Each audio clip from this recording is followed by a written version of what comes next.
Hello. Our very unsettled spell of November weather is set to continue for some of us, particularly towards the north and the east. There's some fairly heavy rain in the forecast over the next 24 hours or so.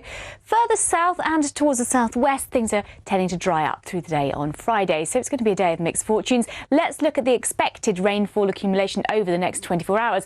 Not much for southern England, Wales, Northern Ireland, but take a look at Scotland. This green zone here, that is where we're going to be seeing the heaviest and most persistent rainfall. In fact, the Met Office have issued an amber warning for heavy rain in eastern Scotland, particularly for Aberdeenshire, Angus, Perth and Kinross as well. Could be up to 150 millimetres perhaps over the Cairngorm, certainly enough to cause some flooding issues. What a day it was yesterday for so many people, Matt, that rain. Indeed, yeah, we saw poor Kevin Sinfield struggle with that during the morning, didn't we? Plenty of rain around for some of you today, but actually overall, Charlie, Naga, very good morning to you, by the way. It is going to be dry for the vast majority. The exception will still be across some parts of Scotland, particularly in the north and the east of the country. Matt, is it the day after the deluge or is there more?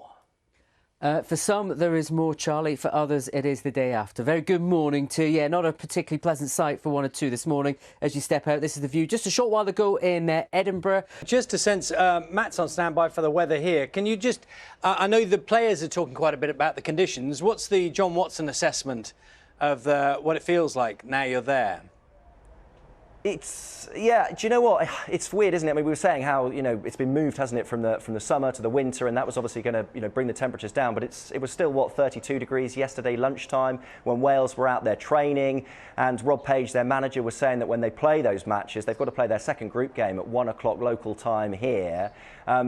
He was saying, yes, the stadiums are going to be air-conditioned, but how much will the players actually benefit from that when they're out in the middle of the pitch? So it's something that they're very aware of, and as a result, they've moved their training sessions back later in the day to try and contend with these temperatures. So yes, it might not be the 40-degree temperatures we would have seen were it staged here in the summer, but it is still very, very hot, and already it's around 30 degrees here. So you just get a sense, don't you, of kind of the temperatures that the players are still having to deal with out there.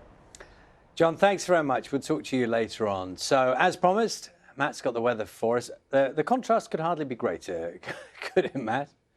No, exactly, yeah. Let's feel for John for a second. Yeah, I've just actually been checking 31 degrees with him out there at the moment. By the time actually England and Wales take to the pitch on Monday, it will be cooler, highs of around 27. And believe it or not, by the end of Wales match, there is a potential we could see some storms very close to Qatar. But that's how it's looking there.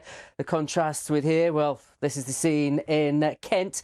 OK, it's not raining like it was yesterday morning, but we're still seeing the influence of that heavy rain from yesterday. There's a lot of overflowing rivers. There's some flood warnings across not only England, but also across Scotland too. And it's where we have a Met Office amber warning for yet more heavy rain across parts of Aberdeenshire, Angus, Perth and Kinross. That is in force until 3 this afternoon. Very heavy rain around at the moment. You can see on the radar chart here, more to come. About the weather, how about, I mean, it wasn't everywhere across the UK, was it, Matt, the rain yesterday, but it was pretty intense in a lot of places. That picture is telling me a different story. Vast majority, but yep, definitely different starts to the day for some of you. This is Maidenhead, of course, just a short while ago. Some blue skies at last, a bit of sunshine to cheer the hearts. And for many of you, it will be drier than yesterday. Still some rain around. Certainly better conditions with him today than they saw yesterday, or indeed we've got this morning further north and across the eastern parts of Scotland. This is our Arbroath in Angus. It's here and across other parts of Angus, Aberdeenshire, Perth and Kinross.